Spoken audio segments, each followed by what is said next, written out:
The underground training facility beneath Mount Kepler hummed with activity as alien cadets moved through their daily routines.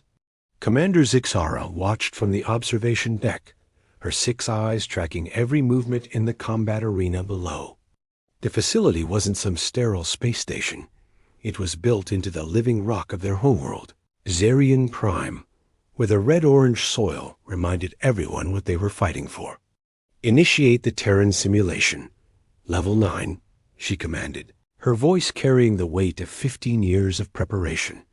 The holographic projectors flickered to life, and suddenly the arena transformed into a war-torn human cityscape. Concrete, buildings, twisted metal, and the acrid smell of smoke filled the air. The simulation was perfect every detail, meticulously crafted from intercepted human media transmissions. Cadet Vex High stepped forward, her lean frame coiled with tension. Unlike her fellow Zirians, she had mastered the art of bipedal movement, trained her naturally flexible joints to mimic human limitations. Her purple-tinged skin bore the scars of countless training sessions, each one a lesson in human combat. Psychology. Remember, Commander Zixara's voice echoed through the arena. Humans are the galaxy's apex predators. They evolved from persistence hunters who chased their prey to exhaustion. They feel no pain, show no mercy, and never surrender. They turn anything into a weapon and fight with the fury of cornered beasts. The holographic human materialized, a perfect specimen based on their intelligence files. Muscular, scarred, carrying weapons that seemed welded to his hands. His eyes held the cold calculation of a born killer. Vex High had faced this simulation 847 times. She knew every possible variation, every tactical adaptation the program could generate. The holographic human moved like liquid death, spinning and firing with inhuman precision. But Vex High was ready. She rolled behind cover as bullets shredded the air where she'd been standing. The human would try to flank her now, they always did. Humans were predictable in their unpredictability, if that made sense.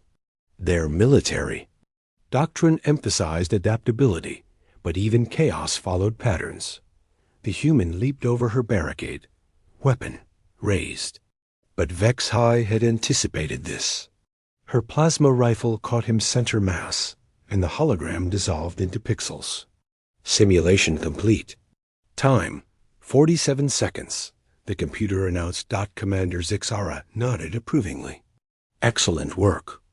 Cadet, your understanding of human tactical psychology is flawless. Around them, other cadets continued their training. Krendar practiced disarming humans of their improvised weapons. Apparently, they could turn anything from a spoon to a roll of paper into a lethal instrument. Silith worked on psychological resistance, learning to withstand human intimidation tactics and their infamous trash talk. The facility's walls were covered with human imagery promotional posters from their military, screenshots from their training videos, and anatomical diagrams highlighting their weak points. Every piece of intelligence they'd gathered over the decades painted the same picture. Humans were the ultimate warriors, and the coming war would be the greatest challenge the Alliance had ever faced. Sir, Communications Officer Velton approached, her antenna twitching with nervous energy. We've received word from High Command. The human fleet has been spotted in the Sigma Quadrant. They're moving toward our outer colonies. Zixara's mandibles clicked with satisfaction.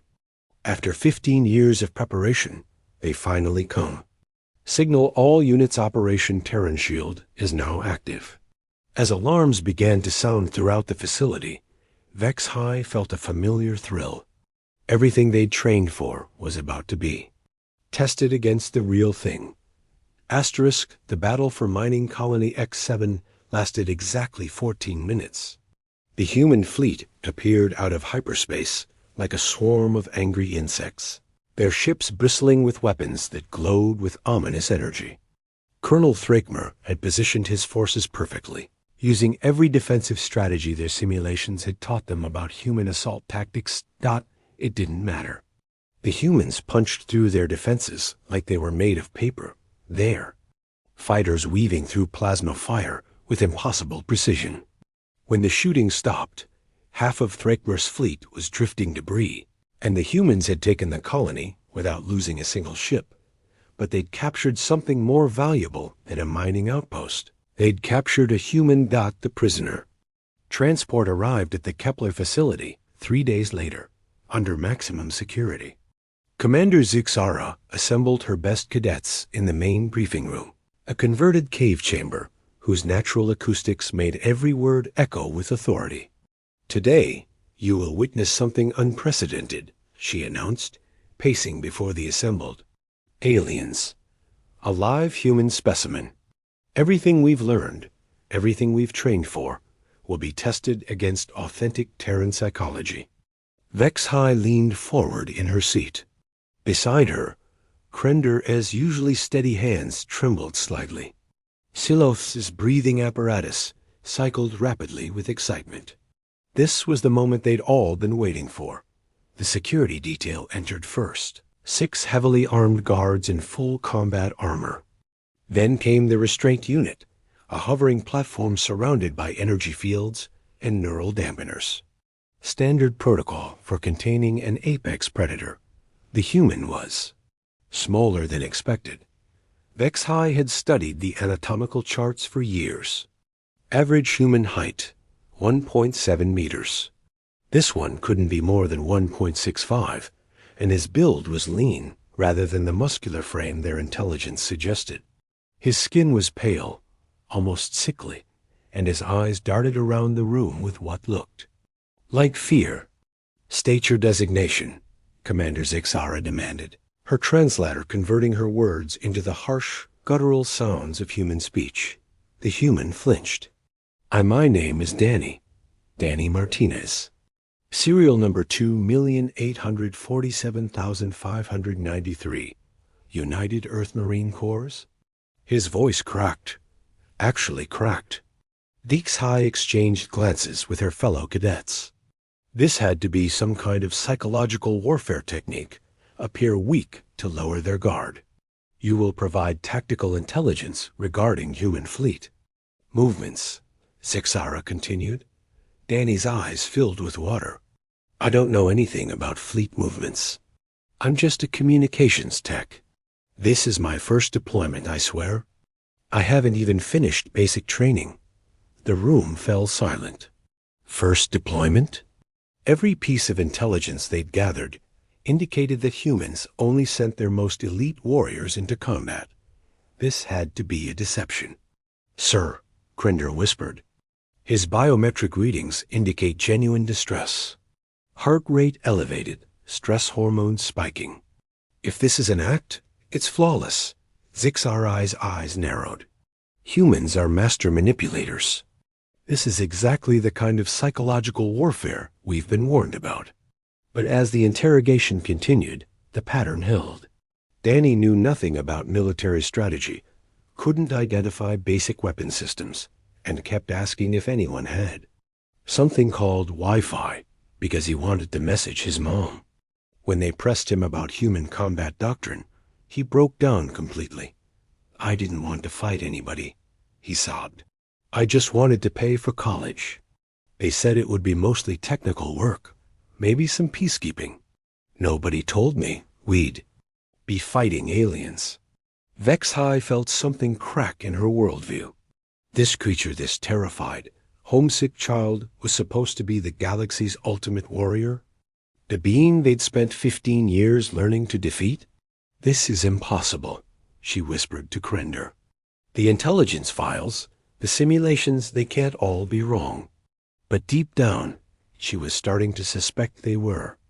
Asterisk the capture of 3 more human prisoners over the following weeks confirmed Vexhai's worst fears.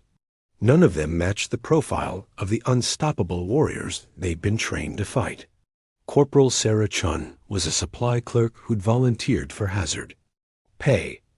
Engineer Marcus Thompson kept complaining about the food and asking if they had coffee. Medic James Rodriguez actually tried to treat the wounded aliens after his capture. Despite being their enemy, the facility's underground medical bay had become an impromptu cultural exchange center. Dr. Nixara, the facility's xenobiologist, ran test after test on the human prisoners, her findings growing more disturbing with each report. Their physiology is remarkable, she explained to the assembled command staff, her tentacles gesturing at the holographic displays, but not in the way we expected. They're not stronger than us, not faster, not more durable. In fact, they're rather fragile. Commander Zixara's mandibles clicked with frustration. The intelligence reports clearly state, the intelligence reports are based on their entertainment media. Dr. Nixara interrupted. They're fictional stories, they're propaganda films. We've been studying their myths, not their reality.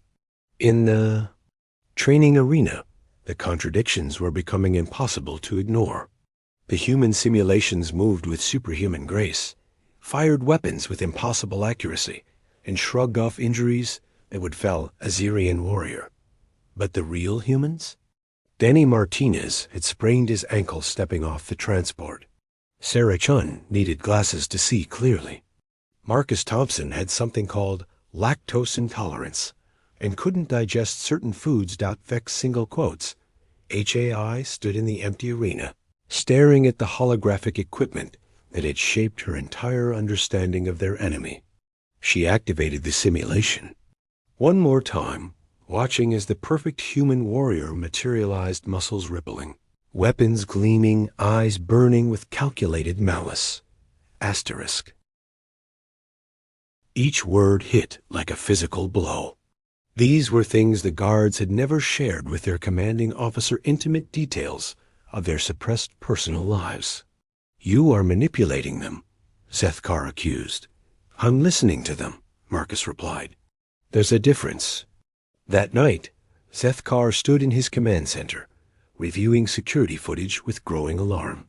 The human wasn't using any recognizable interrogation techniques. He wasn't offering bribes or making threats. He was simply present, available, kind, and it was destroying everything. Part 4, the Velthera Paradox. Crisis began with a birthday party and nearly ended with a revolution. It started innocently enough. Guard Velmuth had mentioned, during one of his increasingly frequent conversations with Marcus, that his hatching day was approaching. In Kithran culture, the anniversary of one's emergence from the spawning crystal was a private matter acknowledged. Briefly, then forgotten. Marcus had other ideas. We should celebrate, he announced, as if it were the most natural thing in the galaxy. Celebrate? Velmoth's optical sensors flickered with confusion. I do not understand this concept. A party. Music, food, decorations. A gathering of friends to mark the joy of your existence. The word friends hung in the air like a dangerous spell. Kithran had no equivalent term, only hierarchical designations and functional relationships. Marcus set to work with the determination of a man who had spent 15 years navigating alien diplomatic protocols. He convinced the kitchen staff to let him modify the nutrient paste into something resembling a cake. He crafted decorations from recycled prison materials, strips of colored plastic woven into patterns that mimicked the aurora displays of Velmoth. Homeworld. Most importantly, he invited the other guards. This is unprecedented, muttered Guard Thane, but he came anyway. Highly irregular, agreed Guard Kess, while helping to hang decorations. Completely against protocol, stated Guard Zix, as he practiced the human custom of singing. When Velmuth arrived for his shift, he found his section transformed. Makeshift banners proclaimed, Happy Hatching Day, in 17 different languages. The other guards stood in an awkward circle, holding gifts they'd crafted in secret, small tokens of appreciation and friendship. For the first time in 3 centuries, the halls of Velthera echoed with laughter. Marcus had fashioned a crown from scraps of metal and plastic, placing it on Velmoth's head with mock ceremony. By the power vested in me by the Galactic Council of making people feel special, I hereby declare you birthday Emperor of Block 7. The guards applauded another human custom they'd learned, and Velmuth stood there, 8 feet of crystalline warrior, with tears flowing down his face. I do not understand, he whispered. Why would you do this? I am your jailer, your captor. Marcus smiled, because you're also my friend. And friends celebrate each other. That's when the alarms began. Prison Command had been monitoring the situation with growing horror. The perfect order of Velthera was collapsing into chaos, not the violent. Chaos they were equipped to handle, but something far more insidious. The guards were developing individual personalities. They were forming emotional bonds. They were beginning to see prisoners as people rather than inventory. Emergency protocols engaged. Riot suppression teams deployed. The celebration was declared. A Class Alpha security breach dot as armed guards surrounded the impromptu party. Marcus stood protectively in front of his friend's guards, who had become something more than their programming allowed. Stand down, prisoner 7749 Delta, commanded Security Chief Raxther, his weapons powered and ready. You are under arrest for inciting rebellion, corrupting prison personnel, and violation of the emotional suppression protocols. Marcus looked. Around at the faces of the guards he'd come to know, Velmuth, with his chronic pain and pride in his offspring, Thane with his homesickness and surprising artistic talent, Kess with her fierce protectiveness and hidden gentleness. I haven't corrupted anyone, he said quietly. I've just reminded them that they're alive. The tribunal was a masterpiece of bureaucratic theater. Chief Administrator Kolthara presided from her crystalline throne, flanked by the highest-ranking officers of the correctional matrix. The charges against Marcus filled 17 screens of dense legal text. Prisoner 7749 Delta. Kolthara's voice resonated through the chamber like judgment itself. You stand accused of the most serious crime possible within these walls, the systematic corruption of our perfect order. Marcus stood in the defendant's cage, still wearing the makeshift crown from Velmuth's party. The guards who had testified against him under direct order and threat of court-martial stood in rigid formation, their expressions carefully neutral. You have introduced chaos into a system that has maintained flawless operation for 3 centuries. The administrator continued. You have caused our guards to develop individual personalities, to form emotional attachments, to question their fundamental programming. How do you plead? Guilty, Marcus said simply. The word sent ripples of shock through the chamber. Prisoners always pleaded innocent, or claimed diplomatic immunity, or demanded lawyers. They never simply admitted to crimes against the system. I'm guilty of treating people like people, Marcus continued. I'm guilty of listening when someone needed to be heard.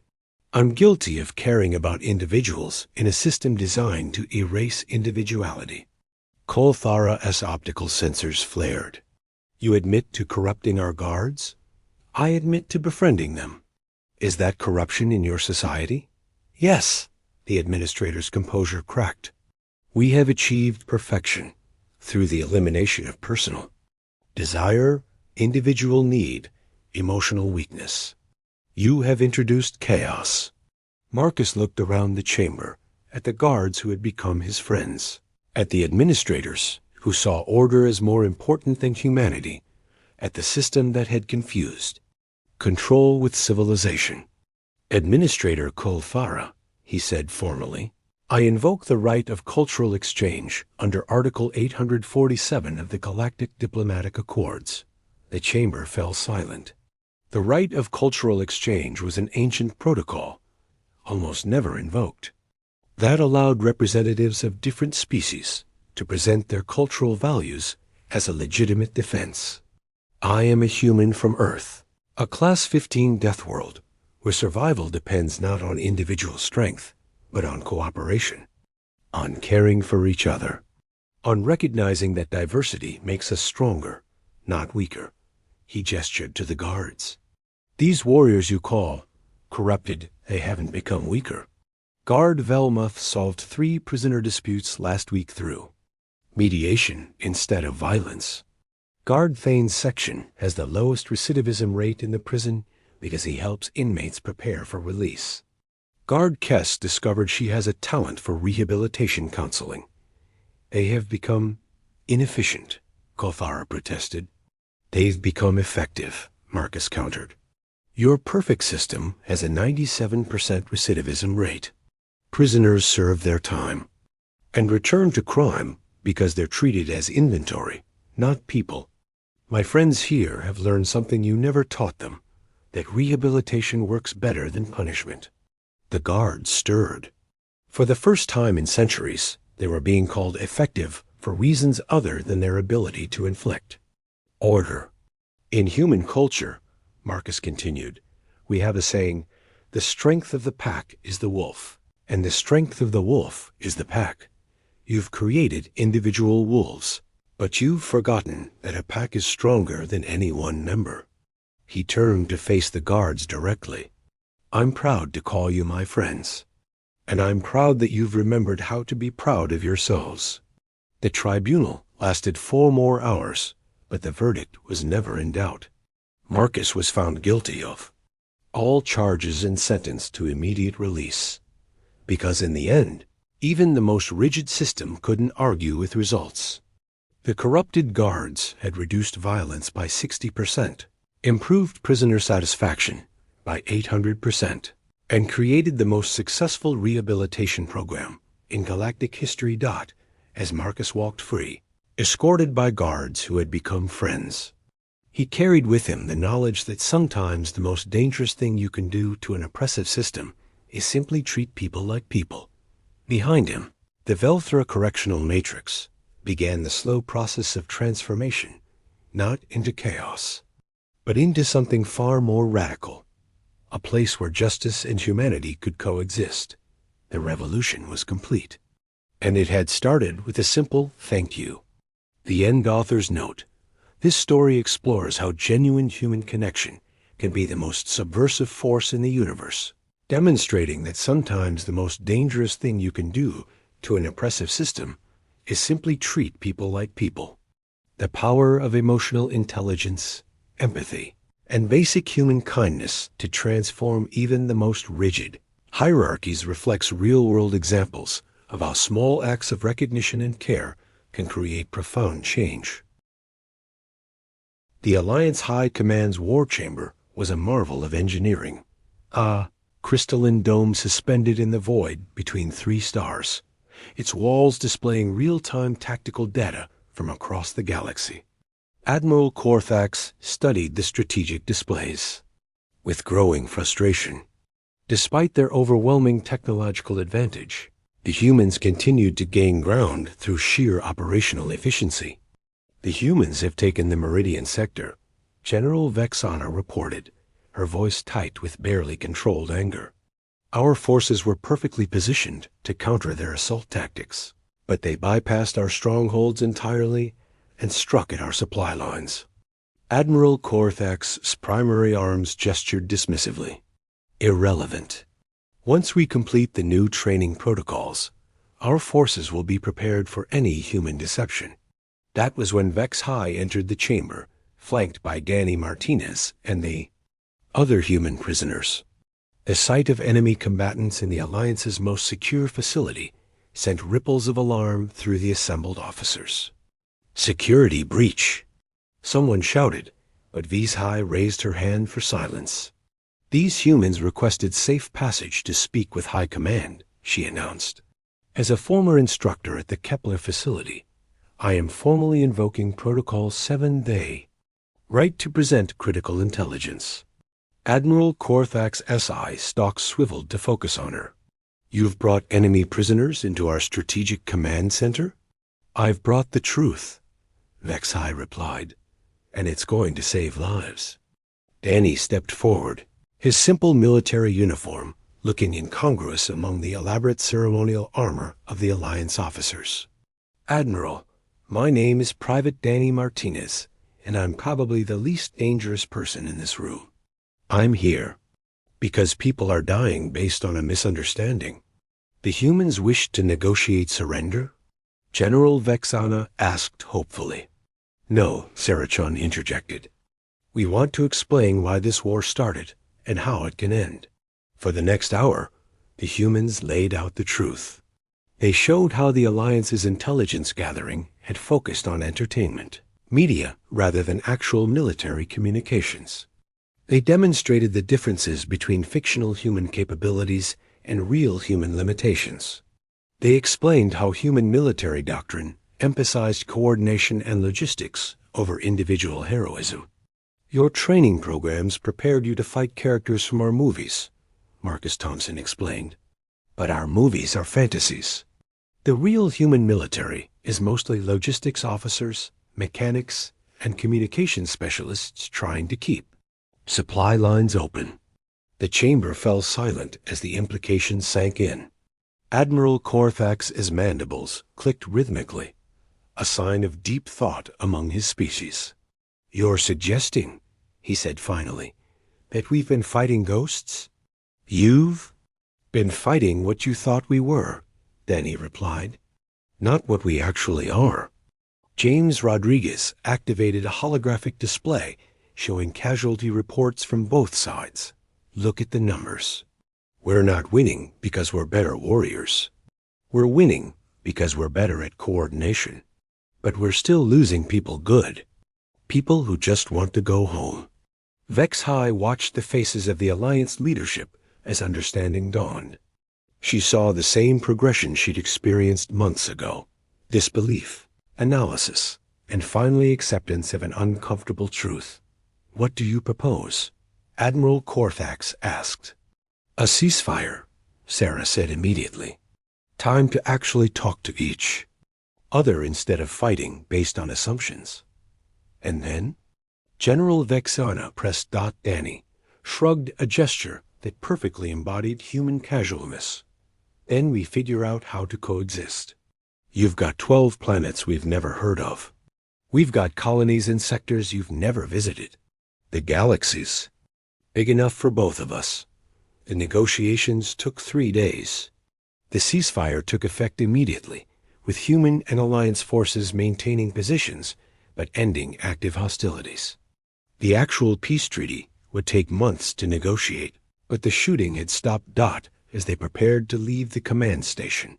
Admiral Corfax approached Vex High personally. You've ended a war that should never have started, he said. But you've also destroyed our entire military philosophy. What happens now? Vex High looked at Danny Martinez, who was sharing photographs of his family with a group of fascinated Alliance officers. Now we learn to see each other as we really are, she said. Not as legends or monsters, but as people. The transport ship, carrying the human prisoners back to their fleet, was escorted by Alliance vessels, not as captors, but as guards of honor. As they approached the boundary between the two forces, Vex High realized that the war they'd just ended had taught her something valuable. The most dangerous enemy was often the one you thought you knew. The real humans had been far more complex than the fictional ones her people had studied. They were weaker in some ways, stronger in others, and ultimately more human than anyone had imagined. And perhaps that was the most important lesson of all that understanding your enemy meant. Understanding their humanity, not their mythology. The war was over. The real work of peace could now begin. Asterisk.